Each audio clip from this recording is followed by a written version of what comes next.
Hello students, welcome to my channel. तो जैसा कि हम स्टार्ट कर चुके हैं आपका बीए फर्स्ट ईयर के फर्स्ट सेमेस्टर के हर एक सब्जेक्ट के न्यू बैच की क्लासेस 2025-26 के लिए। तो आज की वीडियो में हम बीए फर्स्ट ईयर के फर्स्ट सेमेस्टर के इंग्लिश लिटरेचर का यूनिट नंबर 1 पढ़ने वाले हैं और यूनिट नंबर 1 पर आज का वीडियो पार्ट 3 है।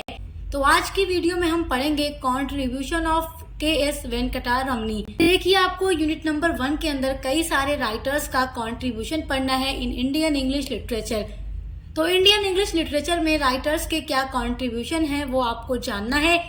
तो पार्ट 1 में आपने श्री अरविंदो के बारे में पढ़ा, पार्ट 2 में आपने रविंद्रनाथ टैगोर के कंट्रीब्यूशन के बारे में पढ़ा और पार्ट 3 की वीडियो में आप देखेंगे के.एस. वेंकटा रमनी का कंट्रीब्यूशन क्या है इंडियन इंग्लिश लिटरेचर में। तो आज का ये वीडियो आपके एग्जाम के लिए बहुत ही इम्पोर्टेंट है और इसी तरीके से आपके हर एक यूनिट पर हम लगातार वीडियोस अपलोड कर रहे हैं हर एक सब्जेक्ट की। तो आप अपने मेजर या माइनर में कोई भी सब्जेक्ट पढ़ते हैं या आपका जो को करिकुलर पेपर है फूड न्यूट्रिशन एंड हाइजीन, तो सभी के लिए आप हमारे चैनल पर विजिट जरूर कीजिएगा। सभी की प्लेलिस्ट आपको मिल जाएगी। तो कंट्रीब्यूशन जब भी आप एग्जाम में लिखे किसी भी राइटर का, तो सबसे पहले हेडिंग आपको डालनी है इंट्रोडक्शन। देखिए, अगर आप अपनी पहली हेडिंग इंट्रोडक्शन डालते हैं तो ये सारी चीजें आपके आंसर को बहुत अच्छा बनाती हैं। तो इंट्रोडक्शन में आप लिखेंगे इनके बारे में, थोड़ा इनका आप इंट्रोडक्शन देंगे। और मैं कोई भी कंट्रीब्यूशन अपलोड करती हूँ या किसी भी राइटर के बारे में आपको कुछ बताती हूँ या कोई भी लॉन्ग क्वेश्चन होता है तो उसमें पहली हेडिंग में आपको इंट्रोडक्शन ही लिखना बताती हूँ। K S. Venkata Ramani was also an Indo Anglian writer of the pre independence era. Pre independence era का मतलब होता है, प्री मतलब पूर्व, इंडिपेंडेंस मतलब स्वतंत्रता या आजादी, इरा मतलब युग। तो अभी हमारा भारत आजाद नहीं हुआ था, तो उस टाइम के राइटर थे के.एस. वेंकटा रमनी। इंडो एंग्लियन यानी कि हमारा भारत उस टाइम ब्रिटिश अंडर में था, ब्रिटिश के अंडर में था, तो इसलिए ये कहा जा रहा है। तो उस टाइम के ये बहुत ही फेमस राइटर थे। Influence by Gandhian ideology. Influence का मतलब होता है प्रभाव, इन्फ्लुएंस बाय यानी प्रभावित हुए, गांधीयन आइडियोलॉजी यानी गांधी जी की जो आइडियोलॉजी थी, आदर्शवाद थे, उनसे के.एस. वेंकटा रमनी प्रभावित हुए थे। He was famous writer and lawyer who voice the pain of rural south India. यहाँ पर ऑफ होगा, ओके। अगर आप स्क्रीनशॉट कर रहे हैं या नोट्स बना रहे हैं तो यह ऑफ जरूर लिखिएगा। ही वॉज फेमस राइटर, वो बहुत ही फेमस राइटर थे, एंड लॉयर, लॉयर भी थे, हु वॉइस जिन्होंने आवाज दी, द पेन दर्द को, of rural south India. Rural मतलब होता है ग्रामीण इलाका, आप अर्बन सुने होंगे, उसका अपोजिट रूरल है। अर्बन मतलब शहरी इलाका होता है और रूरल मतलब ग्रामीण या गांव के इलाके। तो दक्षिण भारत के जो ग्रामीण इलाके थे वहां पर रहने वाले लोगों का जो पेन था यानी दर्द था, तकलीफें थी, समस्याएं थी, प्रॉब्लम्स थी, उनको आवाज दी के.एस. वेंकटा रमनी ने। तो कैसे आवाज दी?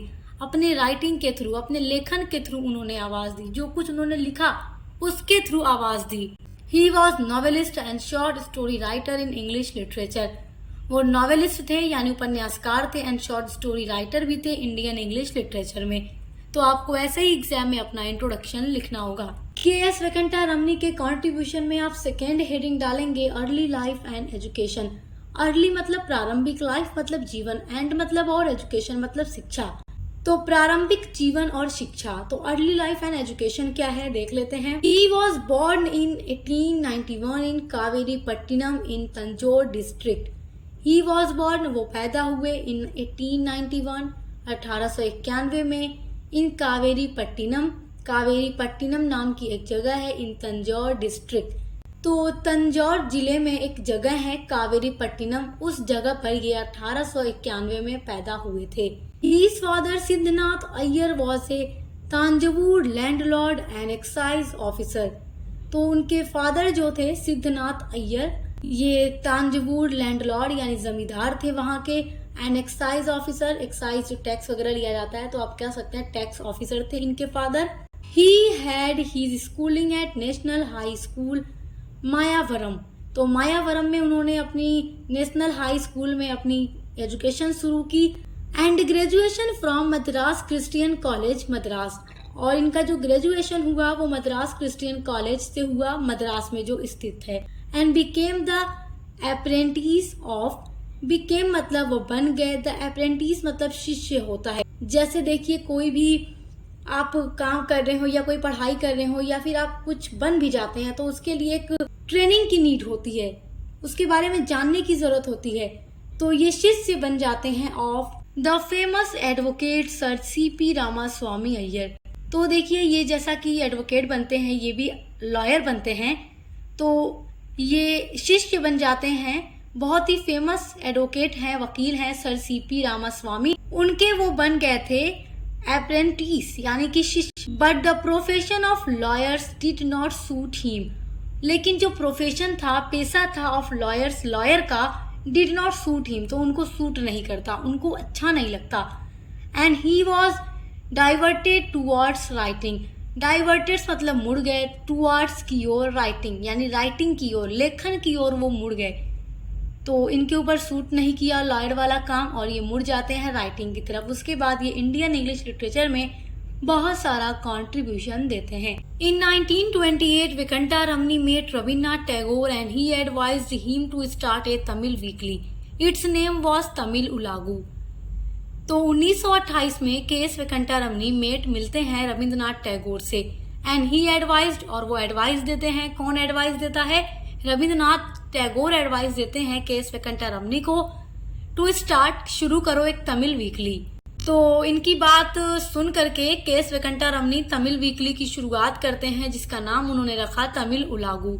It's was published from 1922 to 1924 और तमिल उलागू पब्लिश्ड हुई थी 1922 से 1924 ईस्वी तक। आफ्टरवर्ड्स, देखिए ये एकदम एक में ही रहेगा, यहाँ बीच में गैप नहीं रहेगा। आफ्टरवर्ड्स मतलब बाद में, he launched another Tamil journal Bharat Mani, और बाद में उन्होंने एक और तमिल जर्नल लॉन्च किया जिसका नाम था भारत मनी। तो आपको तमिल उलागू और भारत मनी का नाम याद रखना है। और इसको किसने लॉन्च किया? के.एस. वेंकटा रमनी में। ये क्वेश्चन एग्जाम में पूछ देता है। He died at home in Malyapur Madras of tuberculosis on February 1952। तो फरवरी 1952 में मद्रास में ट्यूबरक्लोसिस की वजह से इनकी मृत्यु हो गई थी घर पर ही। इनके कुछ फेमस वर्क्स हैं जो आप नोट कर लीजिए और कंट्रीब्यूशन में ये वर्क्स आपको मेंशन करना जरूरी है। तो देखिए पेपर बोट्स जो कि पब्लिश्ड हुई 1921 में, सारी पब्लिश डेट यहाँ नोट कर दी है। उसके बाद है ऑन द सैंड ड्यून्स, फिर है मुरुगन द टिलर, उसके बाद है रेनेसेंट इंडिया, फिर है कंदन द पैट्रियोट, उसके बाद है जटाधारन एंड अदर स्टोरीज।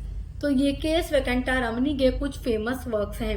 तो एग्जाम में अगर आपसे क्वेश्चन पूछ दे के.एस. वेंकटा रमनी के कंट्रीब्यूशन को लिखिए, तो आप इतना लिख लेंगे तो आपको नंबर बहुत अच्छा मिल जाएगा। और इसी तरीके से आपके हर एक सब्जेक्ट की क्लासेस हमारे चैनल पे चल रही हैं और 2026 एग्जाम में आपके किस तरीके के क्वेश्चंस आएंगे वो सब कुछ आपको हमारे चैनल पे बता दिया जाएगा।